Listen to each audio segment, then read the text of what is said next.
Welcome to this week's edition of the Optimum Synergy Podcast with our friend and your host, Adam Huber.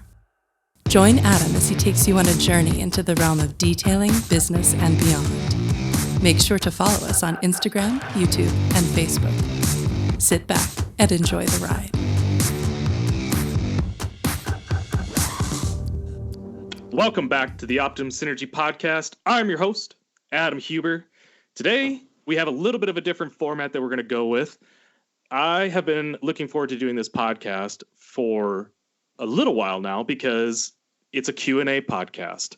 Now, I've had my third cup of coffee, or I'm on my third cup of coffee. My energy level's high. I'm ready to do this, and I have my favorite kind of sort of co-host, Mr. Jason Gibson. How you doing today, Jason? I'm doing great, Adam. I'm on, I done lost track of number of cups of coffee. It's probably 10, but it's okay. I'm jumping off the roof here and there. We'll get through this. Caffeine overload. I like it. Woo! Okay, so you guys sent in these questions here a little while ago, and I've just had so many great guests lined up to do the podcast that we haven't gotten around to it. But we got a lot of really great questions. We got 12 questions that we're going to try and go over, and I hope and I want more of these Q&A podcasts because if people are asking about it, we need to cover it. Wouldn't you agree there, Mr. Gibson? Yes, sir. All right. So we're going to start off actually with question number 2. And that is how to increase profitability. And Mr. Gibson, I am going to let you go ahead and give your shot or give your answer first. One great way to really increase profitability is become efficient in your business. And if anybody follows us at Opti-Coat and Optimum, you know that we're all about efficiency. Wouldn't you agree, Adam? Yeah, somewhat. I mean, I guess we're kind of known for it. So let's break it down granular. What are some of the things that you see that are the most inefficient things that detailers do that breaks their profitability, cuts down on their profitability? Trying to think in my head. That's a good question. It'll take some thinking real quick for me. A lot of them don't. One thing that I practiced while I was in business a whole lot was repetition. So whatever you're doing, you want to be repetitive and keep doing that process the exact same way every time you do it. So if you're washing a vehicle, you know, if you're starting with the roof, working your way down, do that. If you start with wheels and tires, do that first, but always do whatever process you have in line the same way over and over and over again. Because if you're starting a process and if you're not doing it the same way every time and you're maybe changing things up every day, every hour, every vehicle, then you're really going to become inefficient at doing that. And that's going to, you know, really hurt your business there. I agree. Something that we as a company and I say all the time is process and procedure.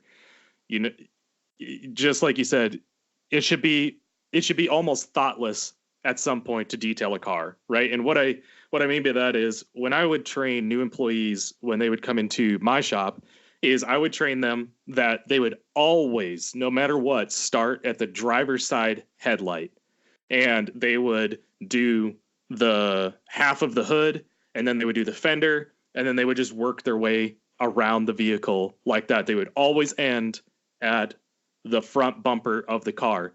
They would always start driver's side tire. Passenger side tire. It would always be the exact same process over and over and over again, to the point where they could carry on a conversation with someone and still be detailing the car and no spots get missed because it's just muscle memory, right? Yep, exactly. Another thing that I think personally cuts into a lot of detailers' profitability is overdoing, giving the customer more than what they paid for. So if a customer is only paying for a wash, clay, wax, there is detailers out there. There's some of you that are listening to this right now who are just going way too far above and beyond. there's a limit to everything. If you guys are seeing something that the customer's not paying for, you're just going ahead and doing it instead of upcharging that customer for that work. If we can use the example of a mechanic, if a mechanic is just simply doing an oil change on a vehicle and he happens to notice an oil leak, he doesn't just go ahead and fix the oil leak and just not bill the customer for it. They stop, they call the customer, say, hey, we noticed this is leaking. It's going to cost you X amount to fix it. Do you want to do it? Yes or no? Okay, done, and move on. Either they do it or they don't. And some of you guys are struggling with this really, really hard. And actually, every new detailer, I think, struggles with this really bad. Did you ever have that problem when you first started off? Yes. And I wasn't the guy I've been in this business for a long time, so I wouldn't go too above and beyond, but I would find myself doing more work than they paid for. And eventually I just had to smack the detailer and let the business guy take over and be like, no, this is what they're paying for. If, there's something that needs to be addressed, like you said, upcharge, it's a good time to contact the client, tell them that we found this issue. You could upcharge for it. But other than that, the clients need to know what they're paying for and what they're getting. And that's pretty much all they're getting. They shouldn't expect, like you said, a mechanic's not going to change the oil leak if he's just doing whatever other service to the vehicle. So, yep. But yeah, I would find myself doing that some, especially when it came to polishing and doing paint corrections. I used to find myself somebody's just paying for like a single stage paint correction. I would be going into trying to get more defects out than they were paying me to actually get out. That was a big struggle. Because we as detailers see these defects, and we know that, they only paid us for like 50% removal. But, with a little bit more work, you could get 90 or 80 or whatever out, so you're going to do that just to satisfy your expectations and not what your, customer's paying you for.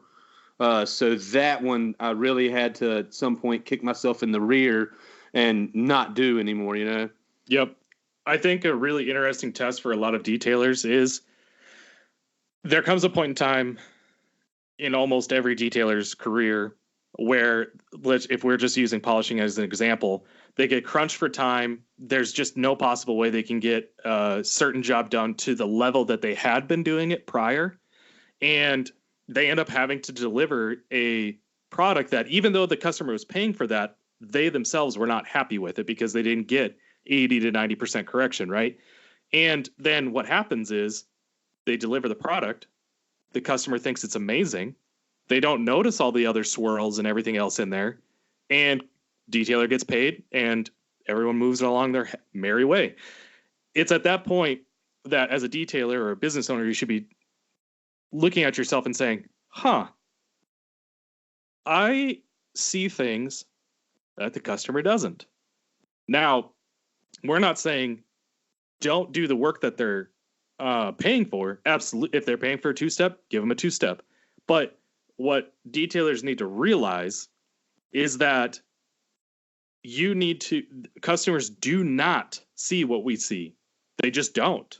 Obviously there's a select few customers that do. And then in that case, charge them for what they want. If it's a car guy and he can see all the swirls and scratches and yada, yada, yada. But he only wants to pay for a one-step polish, then tell him, okay, well, this is what it's going to be. Either you pay for this, or we can get the result that you want, but you're going to pay for this. And if he doesn't want to do it, then see ya. Like, you don't have to have that business. So, all right, we're going to move on to question number 3. Building effective funnels. Now, this is a phenomenal question because this is exactly what I like to talk about on the podcast, which is business related things. So for you detailers that don't understand what the term funnel means, it is basically a marketing term for, if you just think of like an oil funnel, right? Or a water funnel. It's big at the top and then it necks down to really narrow at the bottom. the purpose that you're trying to get with a funnel is that you're trying to get as many leads or as many customers as possible into the top of that funnel. And then you start asking qualifying questions, or you have certain things that you do to start eliminating those customers and cutting down to the ones that are actually going to buy your service. So people might be asking, well, why would you want to cut down on the customers that you could possibly get? Well, we all know as detailers or business owners that not every customer is our customer. So, for example, if you have 1,000 people, let's just say that you have 10,000 people in your town. You do some sort of marketing campaign, Facebook post, something like that, to get a bunch of people into the top of your funnel. Let's call it 1,000 people. Have clicked on a button that says, I am interested in what you're selling. They don't know really a whole lot about you other than the fact that you clean cars. That is all they know. So then what you would do is we're going to break this funnel down into basically 3 phases.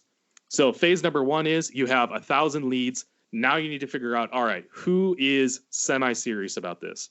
You contact those 1,000 leads, email blast, hitting up every one of them individually. I don't know what it is. You can, I mean, there's a myriad of different ways to do this part of the process. But you tell them, hey, Mr. or Mrs., I don't know, Simpson, my packages range from this to this. This is what my packages are. You send them a price list. Now, you're going to get, let's just say that you get 50% of people that are like, oh, wow, okay, I did not realize it was going to be that expensive. I'm going to go down to Mr. Soaps and Suds and get a wash for $5 because that's what I'm used to. So now you've effectively narrowed down your customer base from 1,000 to 500. So now you have 500 people that say, okay, yeah, I'm okay with paying X amount of dollars for a detail. Let's call it $200-300 for a detail. I'm digging what you're putting down. Then let's say that you want to focus on only customers that want corrections and coatings. Now, from detailers that are out there, we all know that this is basically like 1% of customers, right? So let's say that you want to just narrow down to only correction and coating people. You ran this campaign all for the sole purpose just to find people who want corrections and coatings. So then you send them information on that particular service. What is a correction and coating? What is the coating that you offer? Which it should be Opti-Coat Pro. You should be only offering Opti-Coat Pro Plus first. So you tell them, Mr. and Mrs. Simpson, it is going to cost you $1,500 to get this service done on your vehicle. Now, let's just say that 10% of people decide to go with that service. So times point, you now have 50 people that you have effectively narrowed. Yes, I did break out a calculator. Don't laugh at me. I can't do math, okay?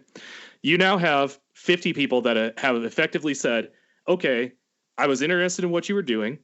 I was okay with the prices that you were going to, for your regular detailing packages. And now I'm still interested in your paint corrections and coating package. When can I put down a deposit? And then that could maybe even be your phase 4 of your funnel. You tell everyone that you require a deposit in order for this service to be performed. So let's say that cuts out another 50%, which means you narrowed it down to 25.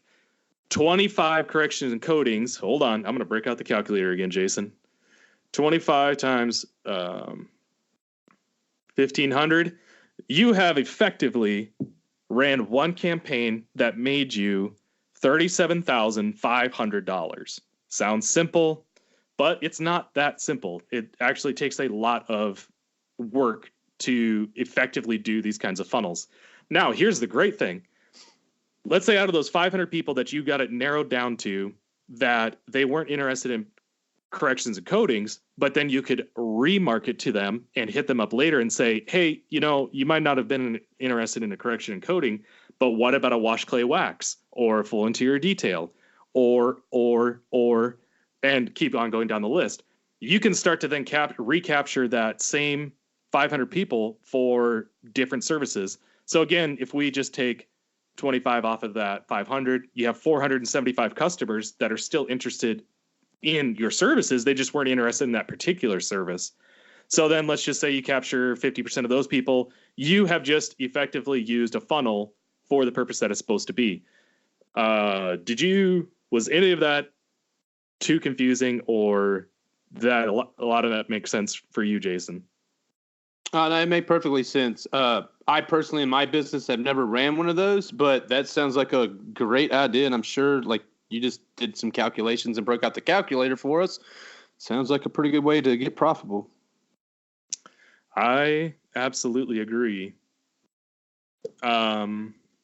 So do you want to read off question number 4? Number 4 is, how do you go about dealing with a situation where you either need to ask for more money or take a loss because of an unexpected issue, like hard to work with paint or something? Okay. All right. Let's see. What's your opinion on this? I've dealt with situations like this in the past. I mean, trying to think of the best way the way I handled them, I would reach out right away and, tell the customer that, we've came upon this situation. It's going to be more time. So of course you're going to need to get paid for your time. So it's going to be X amount of dollars because we found these issues. You could take a loss on it. I mean, that happens in businesses. That's part of the business sometimes, is taking loss. Usually I found that the clients that I were working with were really understanding, and either they were like, we'll fix the problem, or they didn't want to pay for, that much work to be involved in it, and they were fine with whatever result was that you'd already achieved. So that's the issues that's the way I handled those issues in my business. I've also dealt with jobs where, especially dealing with mold. So those are real touchy situations when you were doing a detail. Next thing you know, you found a big growth of mold. I've turned down jobs because of that from people. So how did you go about handling these issues, Adam? Yeah, this is, I'm a little 50-50 on this. Here's the reason why. I think early in your business, you're going to run across situations like this, and you and I, we deal with this on a daily basis, right? Like, we have detailers that message us and say, hey, what's going on here? Like, this is not reacting the way that I wanted it to. And then you have to basically say, oh yeah, you're dealing with black GM paint or Ford black paint, which, as you guys know, is extremely hard to deal with. Or they thought an interior was going to clean up way better than what it was going to, and it didn't. So sometimes I think it is good to learn lessons like this, because where you just bite the bullet, power through it, and learn the lesson, because in the future you then will recognize, oh, okay, last time I did a paint job like this, or last time I did an interior that looked like this, I ended up spending way more time on it and I lost money. I think in a lot of ways that's probably more valuable than not learning that lesson. And here's the reason why. Every single spring, there is the groups get flooded with new detailers, and every single spring, tons of different industry professionals, including myself, will comment and post and reply that every single detailer should be doing deposits. Now, almost no one takes that advice and doesn't do deposits. You know what we start to see a couple of months later? Oh, 5th no call, no show this week. Can't believe that this is happening. People don't respect my time. Yada, yada, yada, yada. They vary from whatever you want it to be. Then you reply back to them and say, hey, you remember how I said a couple of months ago you should be doing deposits so that you don't run into this issue? do deposits. Oh yeah, okay, you're right. Thanks. I probably should do that now. And either they do it or they don't. And that's just a lesson that you have to learn, because people for some reason think that a lot of times people don't learn lessons unless it actually happens to them, right? So I think sometimes that is just that's one of these cases. So in the case of like bad paint or bad interiors, I think because of these things happening, you start to then recognize when you do come across a bad interior or hard to work with paint, you tell the customer, hey, we can certainly try and do this, but this is my experience in the past. And I will let you know how it's going. If everything's going really well, then we don't need to charge any more money. But if it's going bad, then I'm going to have to give you a call. We're going to have to figure out what to do from there. And there's been several times where I've been doing an interior and I have to pause, call the customer and say, okay, this is just way too, this is going to be far more work than what you are paying for. Here's some of the pictures of what we're dealing with. What do you want to do? And that's okay to do. In fact, it's probably a great thing to do. So that would be my advice, is learn those lessons early on, but then use those lessons to, in the future, know that you can press the pause button, call the customer, and make an informed judgment on both sides from there going forward. Yeah. I could add to that too real quick. If you're doing, say you have a filthy interior, just hammered, dog hair, there's trash. It's just, it's so bad that even giving it a proper pricing for an estimate when you evaluate it, it's hard to do. Then never give them a final price. Just tell them that, the starting price is this much, but if we get in here and we start detailing and find other issues, the price can go up. So then you're not stuck in doing a $300 interior job that should have been a $600 interior job, and if they're fine with that, then if you want to, it'd be good to have a vehicle inspection sheet for that and have them sign off on that saying that they agree to that. I've had that happen to me in the past where I've told people the starting price is this, but if I get in here and it's extra work, I've come across, problem stains and so forth, then, there's going to be additional cost for the extra time it's going to take to perform this job, and never have given them a final price until they pick up the car. Yep.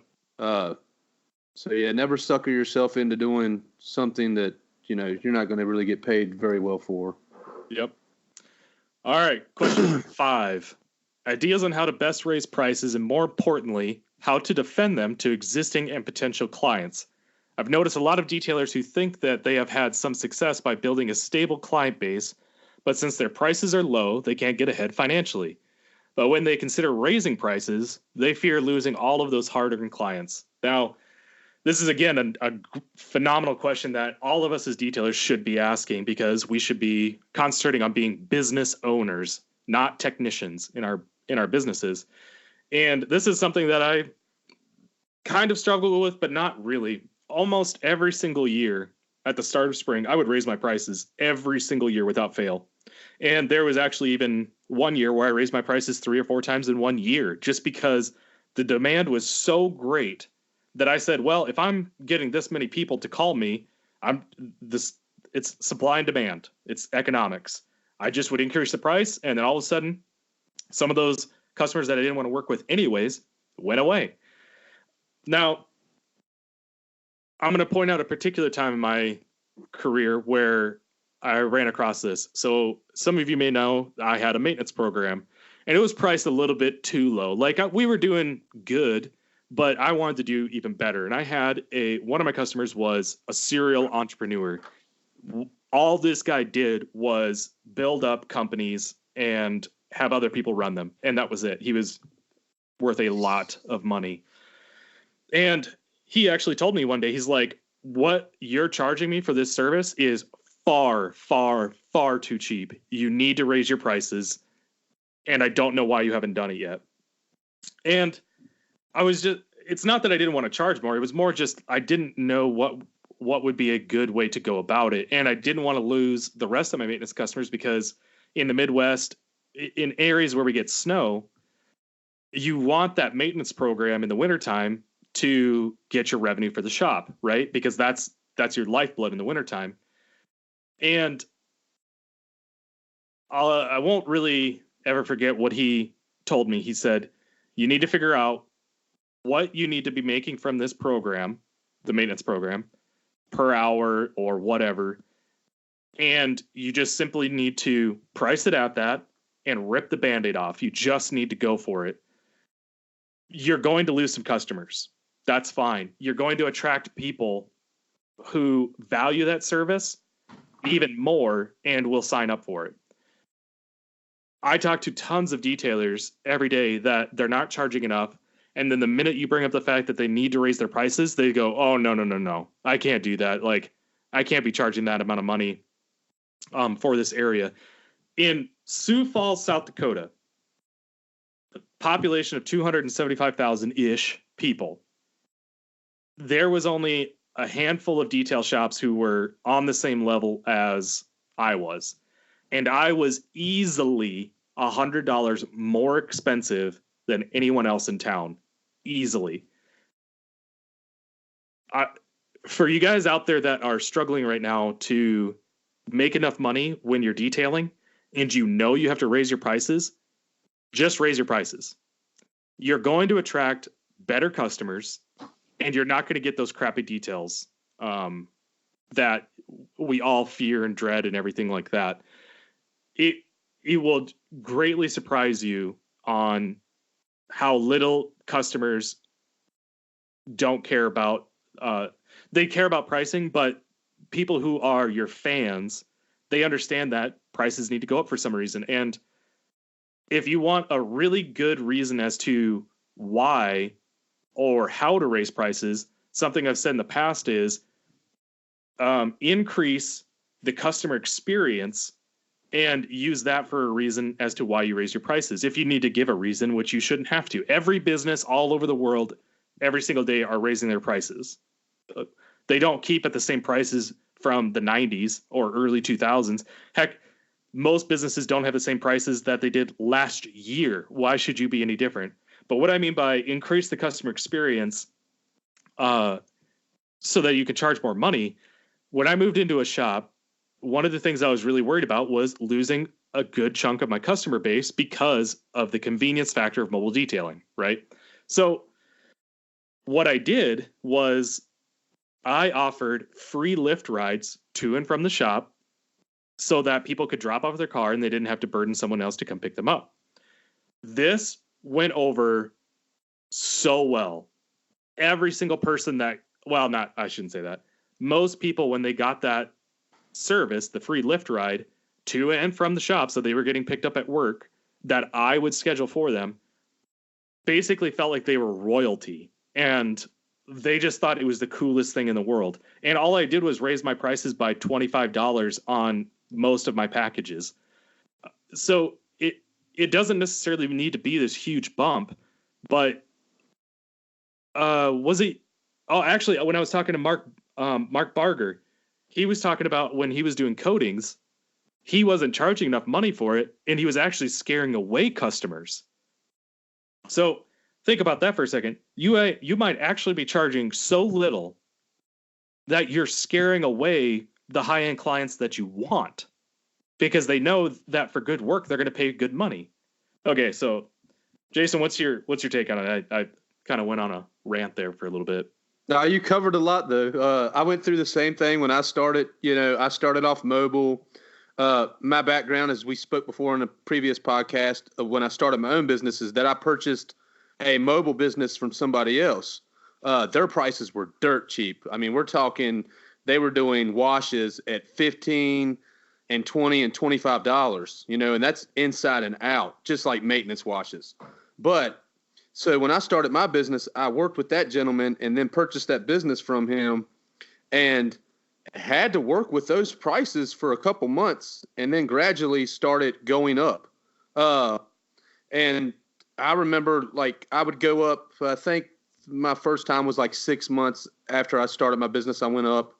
And then like every year I would like you said, every spring I would go up, and then sometimes I'd find myself later going up, maybe a couple times a year, because just as you had said, supply and demand. The more people that are coming into my business and the more higher in demand I am, I feel like I should be getting paid for that. Like if I'm in this high of demand, then the business should be getting paid for that.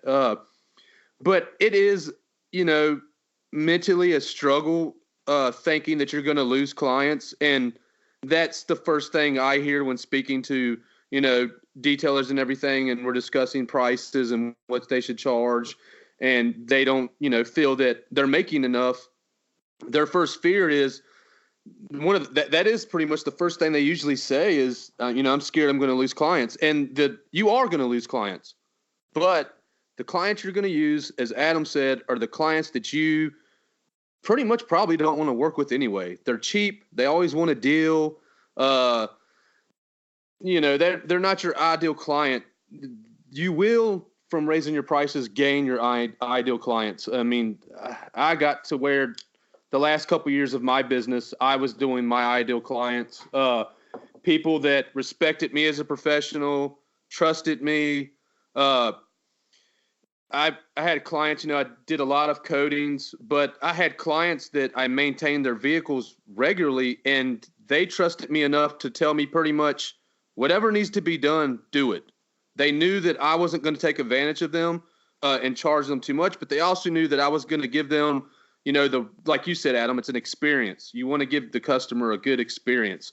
So you pretty much hit every nail on the head, I think, Adam. I'm sorry. Because I'm repeating what you said pretty much. Well, I don't mean to take over the podcast. It's all good. It's your podcast, brother. I'm just a guest. Darn right it is. This is my podcast, my house. All right. Question number 6. What is the best way to get into selling the Opti-Coat maintenance products? Buy the display case? Also, the best way to sell regular Optimum products. Thanks. Jason, you can take this one away. Okay. So, if you are available to sell the maintenance line, then you are an authorized installer or certified installer of Opti-Coat. And saying that, I probably would not sell the Optimum product line. I would stick to the Opti-Coat maintenance line. That's where I would do that. And that's just because it's going to be a better, return on your investment there. And let's see. And buy the display case. Yes, buy the display case. Adam and I both know, as long as everybody else that was at SEMA, that is one attractive display case, and it gets a lot of attention. It also says Opti-Coat real big on it, so it's a good conversation starter. Somebody walks into your shop, they see this nice, beautiful Opti-Coat display case with all these beautiful products on it, and if they don't have Opti-Coat in their car, they're probably going to ask you what Opti-Coat is. So great chance to, sell somebody a coating and some beautiful products. It's pretty much the best, explanations I can get for the maintenance line. Do you want to hit on anything, Adam, before we get to the Optimum products? Oh, yeah. The answer is yes. You should buy the display case. Retail stores know that a lot of what goes into selling products is what they are displayed in. If you have the display case along with all of the maintenance products, you have this really big, vibrant, colorful display that literally screams Opti-Coat. It looks professional. It is appealing to customers. It just is. For anyone that is wondering why in the world you would sell the maintenance line versus the OPT line, very simple. Take a bottle of O&R, set it on a shelf. Take a bottle of Opti-Coat No Rinse, set it right next to it. Ask every person that comes into your shop, which one would you rather buy? Don't tell them price. Don't tell them the scientific reasons behind each product. Just ask them, which one would they rather buy? 9 times out of 10, they're going to pick the Opti-Coat maintenance line. You want to know why? Because it's prettier. That's it. That's all there is to it. People try to make this out to be a way bigger deal than what it is. If you can sell the maintenance line, you can sell that product line at 50% off, or you buy it from us at 50% off if you buy it in bulk. You cannot sell the OPT line at anywhere near that discount unless you are a distributor. So why would you sell something that doesn't look as good to a customer that you're not going to make as much money off of it either? I don't understand the logic behind this. It's plain and simple. You're selling products that look better and are literally designed just for your customer base. And the product line was actually invented for you guys to sell.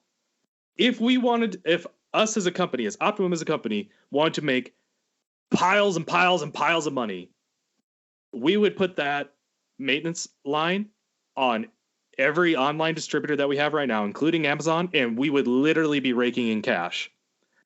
But we made it and exclusively sell it either on our website or to you guys so that you guys have another revenue source in your shop.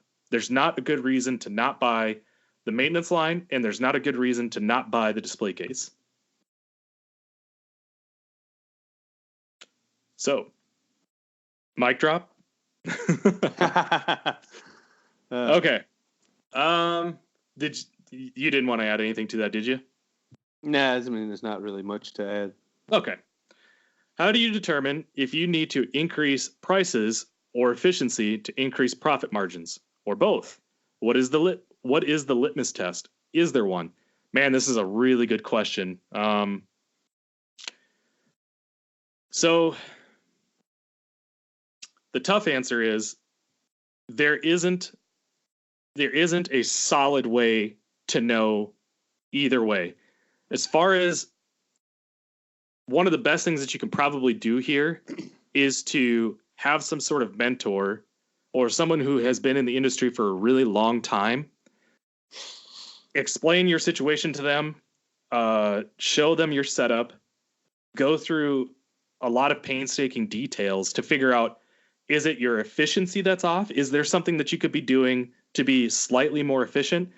And where this gets kind of difficult is for shops that have been around for a really long time, they have already improved on, most likely anyways, they have already improved on the things that are going to cut down 15, 20, 30 minutes in their detail.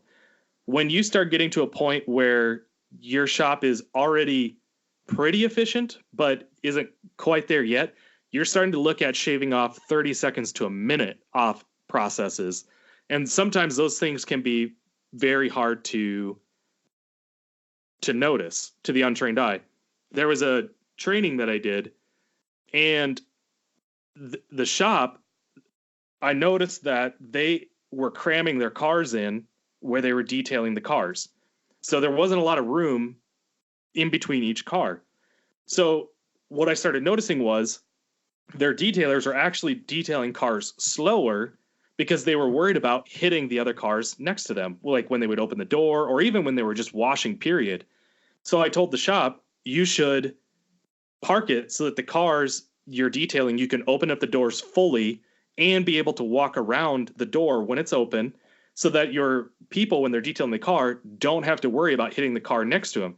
And then we got to looking at the staging area where the quality control check was happening. What was happening was they were having vehicles that were blocking the only entrance in and out of the shop for details or whatever. Well, so then what would happen is they would get finished detailing a car and then they couldn't pull it out because there's a car that's sitting in front of the door getting detailed or waiting to get detailed or getting quality checked. So to someone who doesn't know any better, they would walk into that shop and be like, well, I don't know. Everything seems to be okay. And so then you would make the false assumption that you would need to raise your prices in order to make the $100 to $125 an hour that a shop should be making. So if you employ someone, if you have someone in your life that can look at these situations and see if it's an efficiency problem or a price problem, you're really just cutting down on the amount of time it takes you to figure these things out. This is actually a perfect example as to why consultants even exist in the first place. You as a business owner, you tend to get just buried in the muck of the day-to-day of your business. Really, what you're paying for a consultant is not only expertise, but you're paying for someone to come in and have an outside view on what's going on. And then they start asking questions like, well, why do you have your pressure washer right there? And then it takes you 20 to 30 seconds to uncoil the hose every single time. And, and you smack the car with it. Or why do you have your shop vac right there? You don't think about these things sometimes as a day-to-day business owner because you're just concerned about collecting payment, detailing the cars, whatever it might be. When you have someone else coming from the from the outside in, all of a sudden they start asking questions that you're like, I don't know why we do it like that. That's just kind of the way we've always done it. And so that's where the beauty and the ROI for a consultant, that's where their value lies, is in doing that. So that's what I think. Well, Jason, what's your thoughts on it? Yeah, I completely agree. Find somebody to come out and give an outside look, or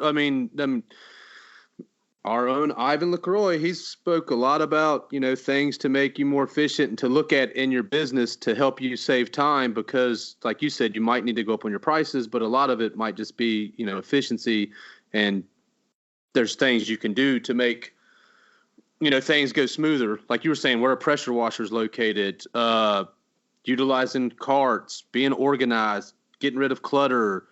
It's good to have an outside source. And if you don't have, if you don't think you could hire somebody to come out and do this, record a video of you doing your process, show it to somebody that doesn't detail, that has no clue, your wife, your friend, whoever, and they'll question why you're doing this and why you're doing that. And you can find out ways, to help your business there.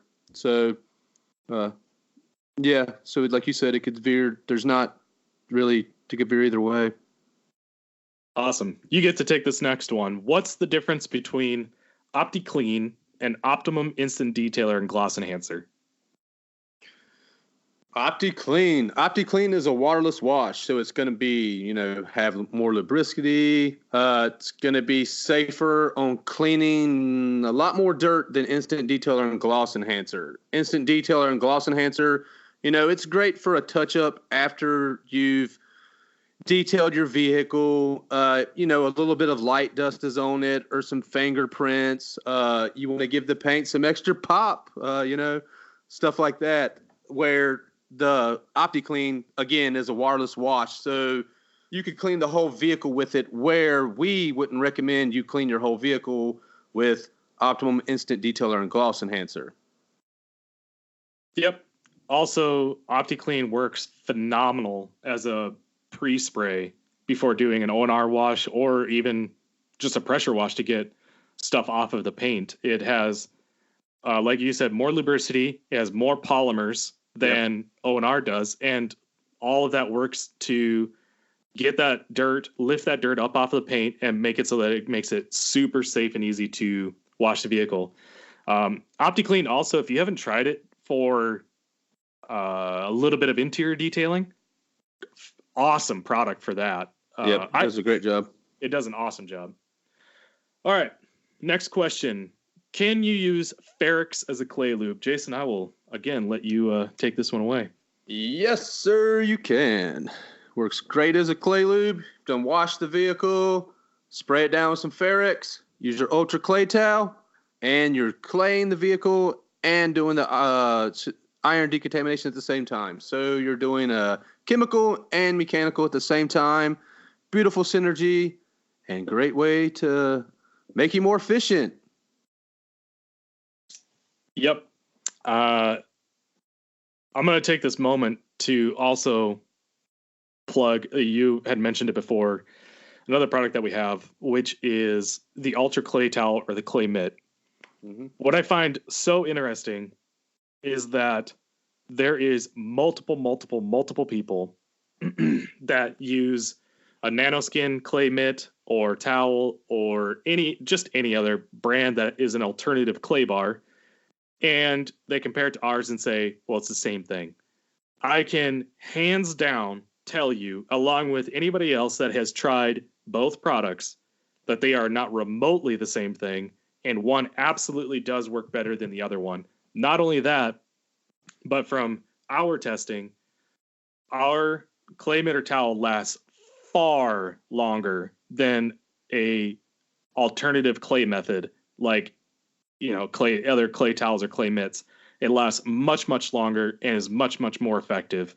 So you're going to be essentially paying the same price, except your cost per use goes way down because the product lasts so much longer. Okay. When you apply Optimum Gloss Coat, does it go on top of the clear or into the clear? Because after application, you can still wax your car. Does that mean the paint can still flex and breathe? Jason? Well, with all of our coatings, they still allow the paint or the clear coat to flex and breathe. Gloss coat, so it's a hybrid coating, so it is silicon carbide and silicon oxide. So it is both. So it's bonding, and I say it has some topical too with it. That's why it doesn't, have the longevity of the pro coatings. And you can wax any of the coatings afterwards. That's not going to really affect it. But Opti-Coat Pro and Pro Plus, as we know, will shed the wax away pretty soon. Is there any more points that you want to touch on, Adam? Yeah.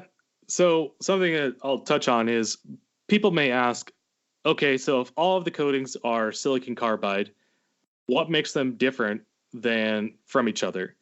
Really, the best answer there is in each different product, there is just more silicon carbide content, meaning that it cross-links better and deeper with the clear coat as you move up the product range, which makes it more chemical resistant and makes it last longer than the previous coatings before it.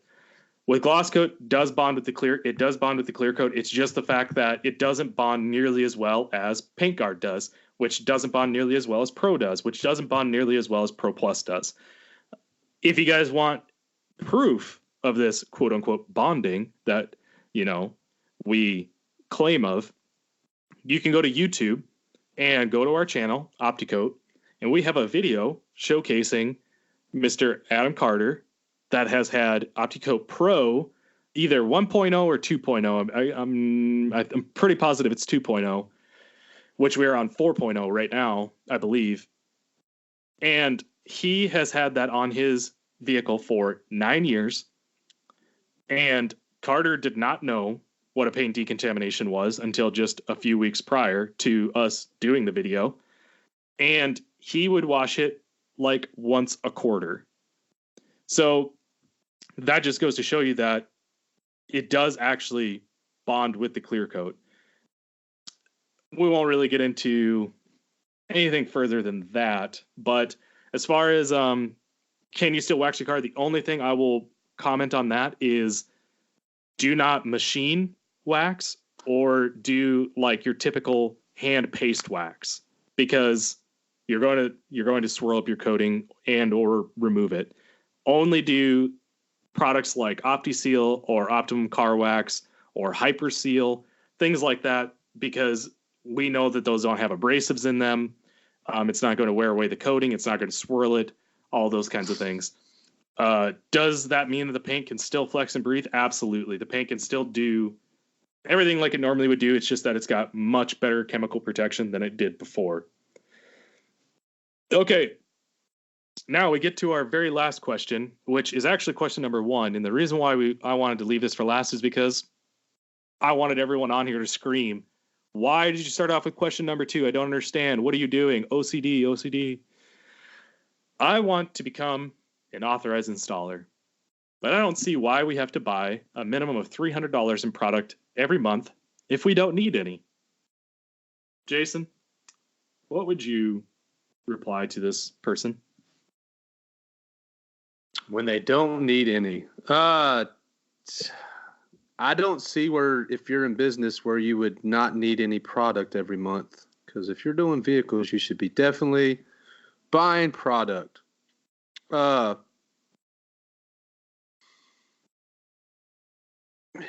Yeah, it's kind of a baffling question. I'll let you take this one a little bit, Adam. What? Well, I sit here and mind boggle this a little bit. Okay. This is something that Jason and I, and actually a lot of people on the Opti-Coat team, this is probably the most common question that we get from people that are looking to become an authorized installer. Is they're worried about this $300 a month minimum. First of all, what we do want to say is that this is the $300 a month minimum is something that we kind of review on a quarterly basis. So just because you don't hit the minimum every single month does not necessarily mean that you're just automatically out and you're no longer an authorized installer. We are going to try and reach out to you and ask you what's going on, what can we help with, and everything like that. Now, that being said, if we reach out and your answer is, well, I don't know really why I'm not getting enough sales or customers in every single month. I can't answer that. I can't help you if you don't even know what the problem is in the beginning, or if you just simply say, I don't have people asking about Opti-Coat. I also can't help you if I give you advice and you don't use it, including all of the advice that I give to installers, for the most part, is located in this podcast. Go and listen to some of the older episodes, such as service-based marketing, where it features Josh and me, my buddy Josh. Execute on those very simple ideas and see if you don't get customers afterwards. Okay? Now, the $300 a month minimum, I completely agree with Jason. I don't understand where, if you're not, you would have to be detailing almost 0 cars a month if you didn't need $300 in product. Opti-Coat Pro Plus is $220 for a kit. That means that you would only have to buy $80 in product in order to meet that $300 a month minimum. I just don't understand where you wouldn't be able to come up with $80 in product. Your goal as a business should be to sell at least 1 coating a month. If you're not selling 1 coating a month, that's fine. Like, call us and we'll try to help you out getting there. But you have to work towards this. Basically the reason why the minimum is there is in 2019 we have ramped up our production of marketing like we said we were going to, which it's working, by the way. And we don't want people just sitting on our installers map and reaping the benefits of our marketing and then converting people over to other coatings, which we know that happens. We know that things like that does happen. And it's okay if a customer decides that they don't want Opti-Coat and they end up going with a different coating. That's a whole different discussion. But if you're blatantly just using our marketing to sell other coatings, so then why would we keep you on in the first place? Like, that's not a healthy relationship, right? So that is my opinion on the $300 a month. I was scared about it when I first started too. Like, I'm not gonna act like I wasn't. Dan, we could have Dan on the podcast and he could tell you, like, he remembers the conversations that we had when I first started off. But just think of it as a challenge that you just have to rise up to. $300 in product is just not a lot of money in product. It just isn't. Yeah, and if you're especially if you've been to our training class or, you're using a lot of Optimum products, this should not be an issue whatsoever. Like if you're doing our coatings, you should be using our product to prep for that coating. You should be using our compound, our polish, our paint prep, everything. So there you go. I mean, you're going to need product to do the coating. You're going to need the coating, and we have it all. It's a one-stop shop.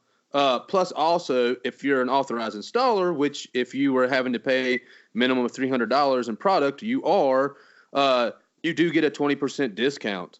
And we have flat rate shipping. If you price shop and look and build a cart at one site, then build a cart at our site, and you're using a bunch of Optimum products, it's actually cheaper to go with us and buy the products from Optimum if you're an authorized mostly because of the installer. shipping. Yes. I mean, I've done it, and I think we talked about it, Adam. You've done it in the past. I've built carts on other sites with wholesale pricing and then built a cart on our site, and because of the shipping, it is cheaper. So that's a no-brainer there. You want to, save money as much as possible. Plus, like Adam said, we're not big sticklers. We know starting out you're going to need some help. We know I'm a Northeast regional manager, and Adam, part of his country also gets snow and crappy winters. That's going to affect your business. We're not going to come beating down your door and, hounding you over this. Also, 1 month, if you spend $1,200, that puts you, ahead a couple months on your minimum purchases. So it's not, don't let it deter anybody. I mean, it's not that big of a deal. Agreed. Jason, any final words before you would like to go, sir? Not really. We touched on it. We answered a lot of these questions that we got. I would like to see more podcasts with questions. It was really enjoyable to do this. It was a pleasure. Oh, hey, hold on 1 second. Oh, we missed one question. My bad. We have one more. It was on the next page. When using O&R wash and wax for cleaning interiors, what dilution ratio is best for getting the most cleaning and UV protection? 256-1. Question answered. Done. Showcase. If you want more UV protection, you can increase the dilution ratio. But seriously, why would you even bother with trying to figure out different dilution ratios for so on and so forth? Here again, this is where synergy comes in. If you want more UV protection, add in Leather Protectant Plus to your bucket, and then wipe it down with use your towel to wipe down the interior. You're then going to be putting Protectant Plus and using O&R for the cleaning, and you get the UV protection behind it. Or just simply spray on Leather Protectant afterwards. It takes no time whatsoever. So that would be my answer. The answer to any O&R dilution ratio questions almost always comes down to 256:1. Yep, that answers that one. If you want better UV protection, you could always get leather guards. Yep, the ultimate. Yes. All right, Jason, it was a pleasure having you on, sir. We are going to be doing another one of these. I am probably going to be throwing a post out. Opti-Coat is going to be throwing a post out either before or right when we send this podcast out for another Q&A, because this was good. I want to know your guys' opinions. I want to know what other questions you might have. If there's something that was not cleared here, ask it again. We'll go over it again, because we will work to make it super, super clear for you. Additionally, we're going to talk about the fee really quick. If you did not get any, oh boy, if you didn't get any value out of this one, building funnels, how to raise prices, whether to increase prices or efficiency. If you didn't get value out of this podcast, you simply weren't listening. You just weren't. How to increase profitability. That was another one. Go back, listen to this episode again, get out a pen and paper, write down the notes, share the podcast. That is the fee. 70% of detailers need to know this information, because 70% of detailers are technicians and not business owners. Share the podcast to someone that you know is not a business owner and they are a technician. We all know them. All right, guys. It was a pleasure talking to you. I hope you have a fantastic day. Go out there, kill it, make money, make changes in your business for the better, and I will talk to you later. Thank you for listening to this week's edition of the Optimum Synergy Podcast. We look forward to seeing you next week. Hope you enjoyed the ride.